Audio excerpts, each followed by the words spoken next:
Hello, what is up, you guys? It's Saturday. It is a beautiful Saturday in Wisconsin. What's the weather like in Michigan? Stunning. We have a high moving through. It's beautiful. It's like in the high 60s, clear blue sky. Oh, it's so gorgeous today. Good sleeping weather is what that is. Perfect sleeping weather. Reminds you of being up north. Oh, which I love you guys that. already are. So. We are. I know. It's like, look, we live up north. Hooray! So if you tuned in yesterday or if you've been looking at the Facebook today, you know that Saturday is Movie Review Saturday with the Brothers Sisters. And today we have chosen to review the movie Angel Has Fallen, which can be found on Netflix. We decided that the movies we review will be some sort of movie you can find on one of the services. So like the Netflix or the Prime. Anne has the Hulu. I think Joe and I still have HBO because we watched all that Game of Thrones, which was a huge disappointment, but I don't want to get on. I could literally talk for hours about the last 2 seasons of Game of Thrones, but I won't bore you with that. So anyway, Angel Has Fallen. And you have some thoughts on that? I think that you should start because when we were discussing this, I thought you had some very well thought out ideas, and I think we should hear them. Okay.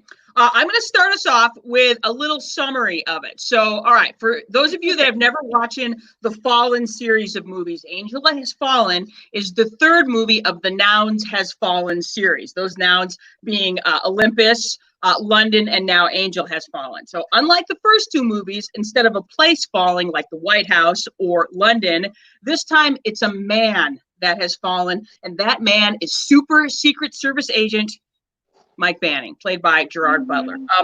Unfortunately for Mike in this movie, he's not so super anymore. He took a beating in the first 2 movies, so now he has like post-concussion syndrome, and he gets migraines, and he's hooked on Oxy, and he's super old and sad. So, yeah. So part of the problem. Yeah, he never lost his baby weight. See, because what happened in the first movie, he's like newly married and whatever. And then in the second movie, his wife is pregnant. And now in the third movie, they have like a 2-year-old kid and he's never lost his baby weight. So that's part of the problem. And this is what I'm talking about. When I'm talking about his baby weight, I'm talking about the fact that, like I said, one of the reasons that we know and love Gerard Butler is that, Gerard Butler, he jumped onto the scene back in 2006 when he played King Leonidas in the movie 300. And if you've never seen that, it is a super accurate retelling of the Battle of Thermopylae, where the Spartans fight Xerxes and the Persians, and they live happily ever after. At least some of them do, but not all of them anyway. So if we're talking about that, if you've never seen 300, 300 looks like this. I know, right? Right. Yum. I want that to be my movie theater candy. I know. That's one of the reasons I love that movie so much, because I'm like, just look at that. Anyway, this is Gerard Butler then, back in the day, and this is Gerard Butler in 2020. Yeah. So, and I'm sorry to say, I'm not trying to, be mean or anything, but, things happen, you get older. And so if you were expecting to look at, for this Gerard Butler, just know you're going to get that Gerard Butler. And there's nothing wrong with that. So just so you know. Anyway, what was I saying? Oh, I was giving some thoughts on the movie. All right. So a few thoughts on the movie. Part of the thing about this is that, okay, let me just start by giving you what I liked. I liked the fact that this movie was not 3 hours long. There you go. Yeah. All right.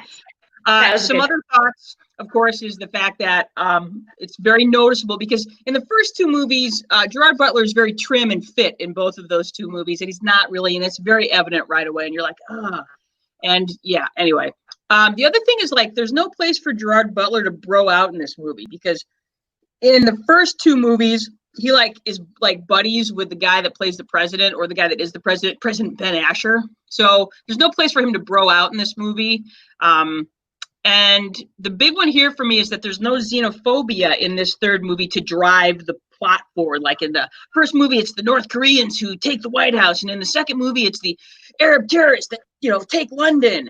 And there's a reference to some Russians and some poorly written bad guys. But overall, yeah, it's not great. So it's not great. They really try to pull at the heartstrings. And we do not watch any of the Fallen movies because we want our heart touched. That's true. No. We don't. No. What else? Okay, so I'm going to break this down as 3 things that you should do if you want to make this a better movie watching experience. Number 1, you should turn on your closed captioning because Gerard Butler is a bit of a mumbler. Okay, so just keep that in mind. In case Number you 2, care about what he's saying. Yeah, if you care. Number 2, you're going to need earplugs because it's an action movie and it's pretty loud, and you're going to want to have earplugs for the dialogue. Yeah. And besides, it's not going to matter because you turned on your closed captioning. Anyway, and finally, right after you watch this movie, you need to watch a crappier movie.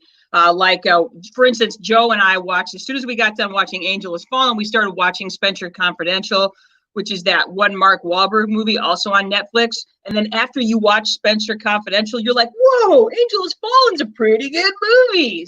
So there you go. That's my advice for making this a better movie watching experience for you. So there you go. Yeah. I was a little more nitpicky. One, I thought it was funny that they got a new actress to play his wife who's actually younger and hotter than the first actress, who is hot and young, but this one's younger and hotter. And I was like, so is that to distract us from the fact that Gerard Butler is older and not hotter? I actually made a graph. I made a graph of that. So as Gerard's age and weight goes up, the relative hotness of his wife also goes up. So as age increases, wife hotness also increases. See? Carefully constructed graph. It's science. It is science. See, and we said smart, dumb, smart. Fun. So smart. Yeah. Yeah. Okay, also, Jada Pinkett Smith is in this movie, and she could have carried this film. I mean, just, she could have been the next 3 movies in this series, but they killed her. Yeah. Lame. She figures out what's going on, and then they shoot her. I'm like, oh man, you just got rid of like the best part of this movie. Agreed. Spoiler alerts in this. Sorry. Yeah, anyway. Sorry. Or we just saved you some time. I don't know. I don't know. Anyway, so I thought that was definitely a waste. Also, the whole, they try to do this whole buddy with his long lost dad thing. Too much time was spent on that. More blowing up stuff, less dad, you left us and now I'm all injured and not the man I should be, blah, blah, blah. Who cares? Dad. Yeah, what a mess. All right. What a mess.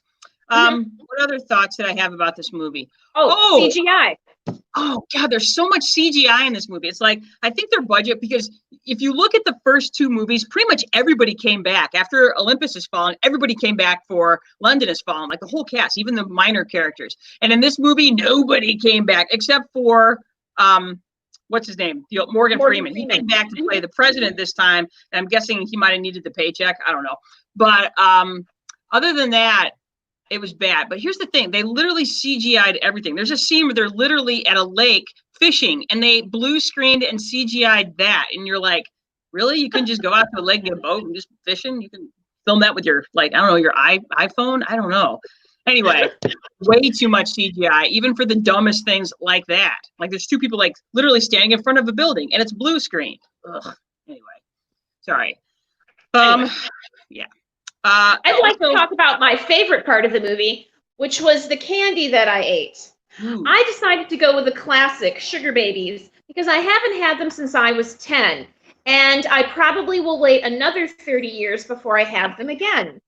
They are described as a delicious candy-coated milk caramel. Really, they're more like a caramel jelly bean, which when you're 10 sounds awesome. But when you're 50, you're like, oh, is this going to pull out a filling? It's not worth the calories, but I did eat the whole box. Just, because it was like one of those movies you're like, well, I could continue to concentrate on this movie, or I could just keep eating. So that's what I did. Yeah. Sugar Babies. Yeah, caramel jelly beans. I got to tell you, that grosses me out a lot. A lot. So I enjoyed Milk Duds and Dots. That's right, Ann. Dots. I doubled up during this movie as far as candy because there really isn't much else to do in this movie other than eat candy. I get a little distracted during movies anyway. I don't sit well through movies unless they're super riveting. So I ate a lot during this movie. I also did dishes at one point. because our kitchen's right next. And so I'm like, Bill's like, do you want me to pause it? I'm like, nah, man, I got this. You know. I think I could follow it. I'm pretty sure I can follow it, even with the closed captioning. I'm pretty sure I can follow this in another room. Ooh, this is one last thing. So you guys don't know this, but our Aunt Julie, who we will have on someday because she's really cool. Aunt Julie is notorious for watching the worst movies and then texting me the names of these worst movies. For instance, she once texted me to watch this movie called 10.0 Earthquake, which might just be the worst movie ever made. And she won't even watch Angel Has Fallen because she keeps starting to watch it, and then it's so bad that she won't continue to watch it. So if Aunt Julie won't watch this movie, you gotta watch out. So anyway, do I have any final thoughts? Let me look and see if I have any final thoughts. Nope, I don't. I said everything I needed to say about this movie. How about you, Ann Brothers? I don't think I have anything else to say. Let's see. I said a lot less action, more emotion. Wants us to know the real Mike Manning, and he's really not that interesting. Patriot, warrior, family man, broken man. None of this movie is subtle, and it's not the best of them. I mean, none of the movies are subtle, but none of the three anyway. But this one is just like, stick to what you were good at. Rising from the ashes. And this one, I didn't feel like he was like not really so much. Amber French has asked me to put the graph back up. So again, my graph of Gerard's age and weight versus the hotness of his wife. So as you can see, as Gerard's age and weight increases, the hotness of his wife will also increase during the movies. So there you go. Science. Win for him, lose for her. Right. So, and she got a lot of airtime in this movie. The new wife did. So. Yeah, same with the kid. I was like, you know what makes movies worse? Usually kids. The only time that I've ever seen a movie where I'm like, yeah, that kid is awesome was in Aliens. That kid was great. I would agree. I would totally agree. Amber, thank you for thinking that the graph was interesting. I spent a long time drawing this up and putting it together. So, yeah, because that's what I do. The green dots are good. Really good. Anyway, so I think that's it. Folks, we're going to go ahead and wrap up our very first ever crappy movie review, where both the movie and the review kind of crappy. All right. If you have any questions about this movie, or if you have any suggestions of movies that we should review, let us know. Hit us up on the Facebook. You can also email us. Oh, wait, I got to put our email up. Hang on. Hold on. There we go. You can email us at smartdumbfun@gmail.com. You can instant message us using the Facebook. And I think I actually made an Instagram account for us. We're on Instagram, man. I know. Oh, we are. I haven't done any of that. What do you have to do now? I don't know. Nothing. I don't even know how Instagram works. I don't know. Somebody tell me how Instagram works too. Okay, good. All right, guys. That's it for today. Thanks for watching our first ever movie review. And again, that movie was Angel Has Fallen. You can find it on the Netflix. All right, you guys. We will not be on tomorrow. You can look for our trailer telling you what's coming up next week. The next time we see your fabulous faces, it will be on Monday, and it will be a whole new month. All right, guys. We are out. Bye, everybody. Bye.